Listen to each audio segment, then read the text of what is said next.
8:11. Өнөөдрийн сэдэв шийдвэр гаргах төвшөнд эмэгтэйчүүдийн оролцоог нэмэгдүүлэх нь. Монгол улсын төрийн эрх барих дээд байгууллага улсын их хурлын 76 гишүүний 13 нь эмэгтэй. Нийт сонгогчдын 51%-ийг эмэгтэйчүүд бүрдүүлдэг. Тэд сонгуульд идэвхтэй оролцдог.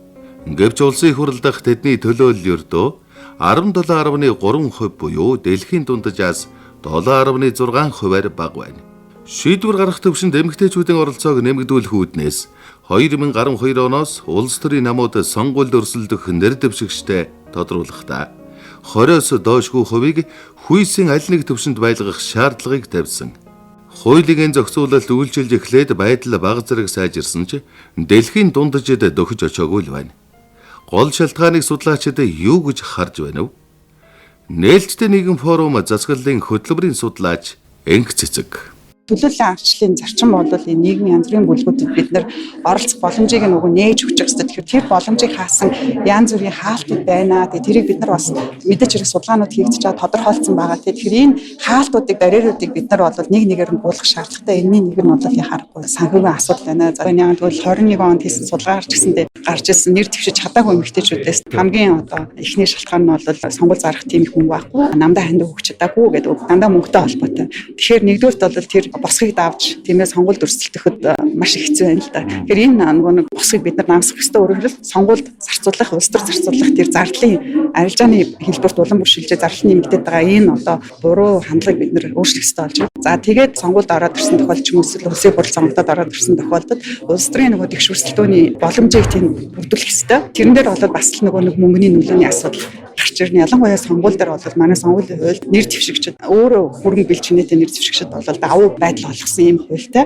өөрийн хөрөнгөөс бол хязгааргүй зарцуулж болно гэсэн юм хуультай шүү дээ. Тийм үү. Гэтэл бид нар хувь хүнээс авах ханжийн хэмжээ 5 сая, хуулийн этгээд бол 20 сая энэ гэдэг ингээд тодорхой хязгаарууд тавьсан байдаг шүү дээ. Тэгэхээр бусад улсуудад яадаг вэ? Бичнээ баян хүн сонгуульд өрсөлдөд ороод ирсэн намдаа асар их хандив өгсөн. Өөрийнхөө сонгуулийн сурчлагын асар их мөнгө хаях боломжтой байсан ч гэсэндээ тэр нөгөө нэг тэгшүүрсэлдэх боломжийг тийм боломжгүй хүмүүстэй тэгшүүрсэлдэх боломжийг бүрдүүлэхийн тулд тодорхой хэмжээнд бол хязгаар тавьж өгдөг байхгүй. Тэгэхээр наацхийн ийм зохицуулт манай сонгуулийн хуулинд байхгүй байна. Тэгэхээр энэ тэгшүүрсэлтөөний боломжуудыг бий болгосон зохицуултыг бид нэр хуулиндаа тусгахад бас анхаарах ёстой. Насгүй сүндэс угсаа нийгмийн гарлуу үсэл зэрэгээс үл хамаарч иргэн бүрэг улс төрд тэгшэрхтээ оролцож өөрийн төлөөллийг чөлөөтэй сонгох эсвэл өөрөө сонгогдох нь ардчлалын мөн чанар. Монгол улсын үндсэн хуулинд ч гэсэн энэ агуулгыг тодорхой заасан байдаг. Харин манай улсад эмэгтэйчүүдийн сонгогдох эрхийг хуулиар хязгаарлаагүйч сонгуулийн тогтолцоо нийгмийн хандлагаас хамаарч мөнгөний шаардлага хэрэгцээг бий болгосон нь нэг талаараа эмэгтэйчүүдийн боломжийг хязгаарлаж байгааг судлаачид хэлж байна. Өөрөөр хэлбэл улс төрийн намаас нэр дэвших эрхээ авахын тулд хандив тусламж өгнө.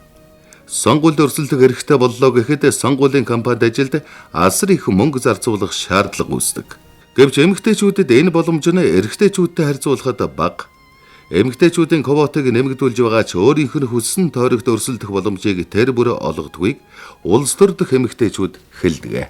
Зөвхөн улсын их хурлыг элтгүй орон нутгийн төвшөнд ч гэсэн шийдвэр гаргахад эмэгтэйчүүдийн оролцоо бага байгааг сонгогчдын боловсрол төвийн захирал Оюун Туяа хэлж байна. Яг бид нар эмэгтэйчүүдийн улс төрийн оролцоо гэхээр зөвхөн парламентод байгаа эмэгтэйчүүдийн төлөөлөл хараад идэг тийм ээ. Гэтэл энэ өөр орон нутгийн шийдвэр гаргах төвшөнд тухайн нэг компанийн хувьд шийдвэр гаргах төвшөнд тийм ээ. Тодорхой нэг community хүү илгэний хувьд шийдвэр гаргах төвшөнд магадгүй сургуулийн ч гэдэг юм уу эсвэл төрийн захиргааны нэг байгууллагын хувьд ч гэсэн тэнд байгаа бүх оролцоон дээр энэ хүйсийн төлөөлөх эрхээ асуудал, хүйсийн квотын асуудлыг бол ярьж явах хэрэгтэй тийм ээ. Бид нар 2011 онд гендерийн хуультай болчихсон шүү дээ. Тэн дээр маш олон ялангуяа төрийн байгууллага гендерийн хувьд ямар харьцаа байх гэдгийг аюулчлан хуульчилсан. Тэгэхээр бид нар хууль байгаад идэг гэтэл нөхцөлөд бодит байдлаар өөрчлөгддөггүй.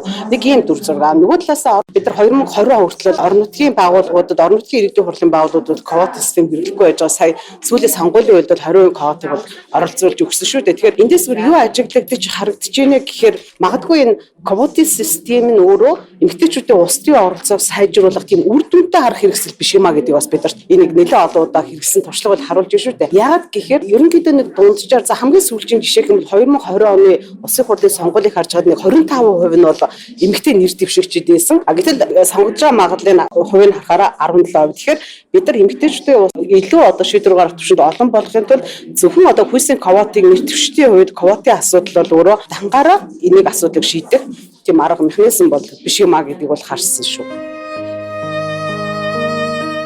Америк нэгдсэн улсын судлаач Атиксон Каррилло нарын хийсэн судалгаагаар хууль тогтоох шийдвэр гаргах төвшөнд эмэгтэйчүүдийн төлөөлөл нэмэгдэх тусам иргэдийн тэр тусмаа эмэгтэйчүүдийн төрд итгэх итгэл төрийг хүлээн зөвшөөрөх байдал нэмэгддэг болохыг тогтоожээ. Судлаачид Америк нэгдсэн улсын мужид тус бүрээр судалгаа хийсэн бөгөөд танхимдах эмэгтэйчүүдийн эзлэх хувь өсөх тусам тухайн мужийн иргэд төр энгийн иргэдэд нээлттэй ажилдаг. Над чих хүмүүсийн үзэл бодлыг сонсдог. Миний асуудалд анхаарал хандуулдаг гэж хэлэх магадлал өндөр байжээ. Харин эмэгтэйчүүдийн эзлэх хувь буурах тусам засаг захиргаагаа сөргөөр үнэлж эхэлсэн байна. Улс төрийн шийдвэр гаргах төвшөнд эмэгтэйчүүдийн төлөөллийг нэмэгдүүлэх нь төрийн мөн чанарыг сайжруулах сайн үр дагавартай энэхүү судалгаанаас харж болох юм. Манай улсад ажиглагдсан жишээг дурдахад улсын их хурлд эмэгтэй гишүүдийн тоо нэмэгдснээр хүний хөгжил, эрүүл мэнд, боловсролын чанар хүртээмжийг дээшлүүлэх чиглэлийн хууль эрх зүйн шинжилэл, хөрөнгө оруулалтыг нэмэгдүүлэх хандлага бий болсон. Эмэгтэйчүүд гишүүдийн тоо өмнөхөөс нэмэгдснээр олон жил хүлээгдсэн гэр бүлийн хүчирхийлэлтэй тэмцэх тухай, хүүхэд харах үйлчилгээний тухай, гэр бүлийн тухай хуулийн шинжилэл зэрэг нийгмийн шинжтэй олон хууль батлагдсан.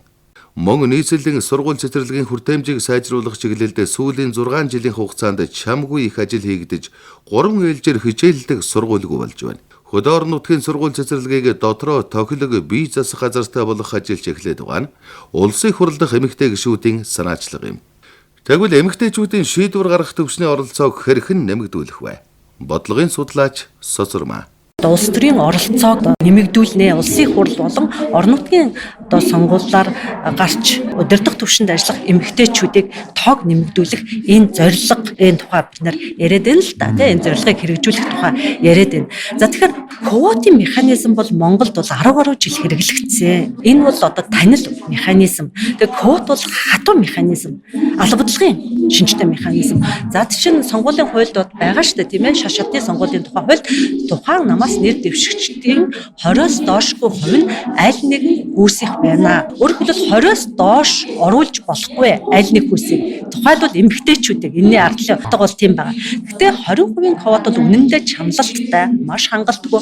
За гэхдээ энд бол бид нэр одоохондоо хувийн тухай биш квотын тухай ярьж байна. Тэгэхээр энэ хэрвээ энэ квотыг тухайн нам хэрэгжүүлэхгүй бол, биелүүлэхгүй бол сонгуульд нэр дэвших эрхээ одоо алдна. Өөрөөр хэлбэл энэ чинь бас өндөр хариуцлагатай. Ийм учраас квот бол их хатуу механизм бас үр дүнтэй хэрэгждэг. Гэхдээ энэний бас сул тал нь юу вэ гэхээр улс төрийн намууд квотоос давуулан биелүүлэх сонирхолгүй байдаг эмэгтэйчүүдийг. Тийм учраас бусад улс орны туршлага болохоор төрийн санхүүжилтийг хэрэгжүүлдэг. За энэ нь ямар учиртайгаар хэрэгжүүлэх вэ гэхээр квотоос давуулан нэр дэвшүүлсэн эмэгтэйчүүдийн тоонд харьцуулаад төрийн санхүүжилт дэмжлэг олгоно гэдэг механизм баггүй юу? Эмэгтэйчүүдийн улс төрийн оролцоог нэмэгдүүлэх чиглэлээр хууль эрх зүй болон бодлогын хүрээнд олон ажил хийж болно. Үүний нэг нь олон улсад өргөн хэрэгэлдэг санхүүгийн хөшүүрэг. Нэр дэвссэн, нэр дэвшээд ялалт байгуулсан эмэгтэйчүүдэд төсвөөс тодорхой хэмжээний дэмжлэг үзүүлэх. Уг санхүүжилтийг юунд хэрхэн зарцуулах вэ гэдгийг тодорхой зааж чиглүүлдэг механизмыг хэрэгжүүлж болно гэдгийг судлаач Сосормаа хэлж байна. Улс төрийн сонгуульд эмэгтэйчүүдийн бүдэрч байгаа гол шалтгаан нь мөнгө. Чинээл хүмүүстэй эмэгтэйчүүд гэлтгүй жирийн эрдэмтэн судлаач эрэгтэй хүмүүс өрсөлдөөд ялалт байгуулах магадлал том бага. Тиймээ сонгуулийн тухай болон улс төрийн намын тухай хуулинд өөрчлөлт оруулах замаар мөнгөний сонгуул явуулдаг жишгийг өөрчлөх хэрэгтэйг улсын хурлдах эмэгтэй гишүүдийн төлөөлөл хэлж байна. Ер нь бол сонгуул бол мөнгөний сонгуул болж олон жил явж ирлээ шүү дээ тийм. Энэ юун дээр харагдаж байна гэхээр одоо чинь сүүлийн үед мажоритар гэснээр пропорционал гэж эсвэл тойрог том болж байна. Гинт өөрчлөлт. Сая жишээлбэл том тойрогоор ингээд ороход асар их хөрөнгө зарцуулагдах болж байгаа. Энэ юу гэхээр чи нөгөө нэг ухуулагчнараа цалинжуулах ёстой ч гэдэг юм уу. За одоо энэ сурчлагаан дээр яг адилхан санхүүжилт нэр дэвшигч гаргах ёстой гэж тэгдэг. Энэ өөрөө тухайн эмэгтэй хүмүүст бол маш хүн дээр тусдаг. Зарим ёстой л нөгөө нэг олон хэдийнэ танил болсон өдөр төвшингүй явдаг тэр хүн л гарах магадлал өндөр байгаа байна. Тэрнээс биш одоо сайн эмч, сайн шинжлэх ухааны эрдэмтэнч гэдэг юм уу тэр хүн зүгээр ингээд яг тэнд нэр дэвшээд энэ богинохон хугацаанд гарна гэдэг бол асуудал үнэхээр эргэлзээтэй. Тиймээс улс төрийн намын тухай хуульд одоо бид хилцэгч ш. Тэгэхээр энд бол тодорхой заалтууд оруулах ёстой гэж бодож байгаа. За одоо сонгуулийн тухай хуульч явж байгаа. Сонгуулийн тухай хуулийн дээр ч гэсэн энэ кампанид ажилтаа холбоотой асуудлууд дээр жишээлбэл яг гендер суурилсан энэ санхүүжилтийг маш тодорхой зааж өгөх ёстой. Энэ бусад улсын сайн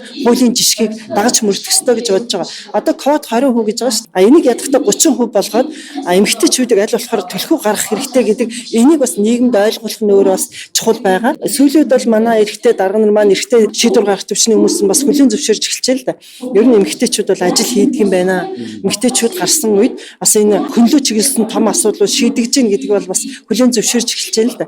Гэхдээ энийг бид ярих биш эрчүүд маань илүү ойлгож нийгэмд багаас нь бол ойлголт өгж яриасаа гэж би бодож байгаа. Тэгээд одоо үндсэн хуулийн нэмэлт өөрчлөлт бас хэрөө явахаар болвол энэ сонгуулийн тогтолцооны асуудал хөндөгдөхөөр болвол за энэ улс төрийн намуудын тухай хууль угаасаа энэ хаврын чуулганаар орж ирэх энэ үед бол бид яг тодорхой заалтуудыг хууль хэрэгцээ хөвдөнд тусгаж өгөх хэрэгтэй байгаа. Улсын их хурлын гишүүн нийгмийн бодлогын байнгын хорооны дарга оюун чимгийн яриаг сонслоо. Улсын их хурлын сонгуулийн сурчилгааны хугацаанд иргэд айл өрхүүдэд бэлгэсэл тараахыг хуулиар хориглосон.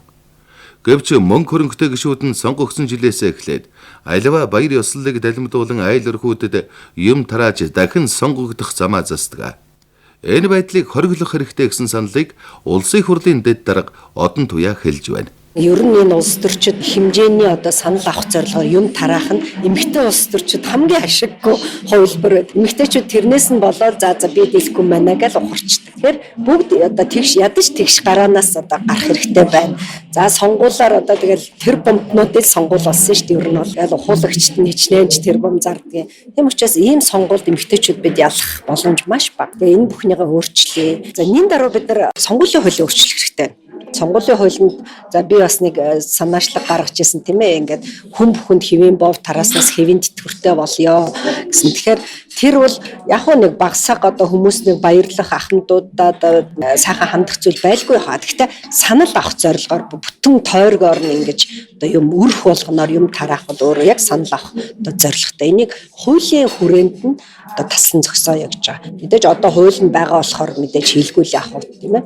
Энийг зогсооноо. Дээрээс нь сонгуулаар одоо бүр гадаадынхнаас ч гэсэн ичтгэн штэ тусламж аваад идэг хэрнээ одоо сонгуулаараа энэ чи ямар баян улс вэ гэж харагдахаар хичнээн мянган самбар тэрэнд ямар их мөнгө ордог би бас зовлонгийн мэднэ. За тэгээд сүүлдээ одоо бүр улаан цагаан хуулийн дагуу одоо мөнгө тараадаг улс шүү дээ. Ухуулагч гэдэг нэрийн доор айлууд руу уцтаа та ухуулагч хийх үү? Юу хийх юм гэрөө? Та юм хийхгүй зүгээр ухуулагчийн гэрээ хийгээд мөнгө авчих. Энэ бүх зүйл байж болохгүй. Энийг бүгдийг бид нар да өөрчлөх хэрэгтэй. За улс төрийн намын хууль тэр санхүүжилт улс төрийн намын тэр ханьдаг өгдөг санхүүжилт энэ бүх юм чи ил тод байх хэвээр. Бараг улс төрийн намуудад ижил татвар нь ижилхэн гişүүд нь ил тод ийм байж нэг жоохон тунгалаг ил тод болохгүй л одоо ерөөсө болох байсан. Шийдвэр гаргах төвшөнд эмэгтэйчүүдийн оролцоо бага байгаа нэг томоохон шалтгаан нь тэд өөрсдийгөө улс төрд тэнцэхгүй, тохирохгүй гэж дутуу үнэлдэхтэй холбоотой. Тиймээс хүүхэд ахуйгаас нь энэ хандлагыг өөрчлөх тал дээр анхааран ажиллах хэрэгтэй гэж судлаачид болон шийдвэр гаргах төвшөнд ажиллаж байгаа эмэгтэйчүүдийн төлөөлөл хэлж байна. Та бүхэндээ 8.1 нэвтрүүлгээ ээлжит дугаарыг шийдвэр гаргах төвшөнд эмэгтэйчүүдийн оролцоог нэмэгдүүлэх нь сэдвээр бэлтгэн хүргэлээ. Сэтгүүлч Баяр Жаргал, найруулагч Баясгалан, нэвтрүүлэгч Сайн Тодох.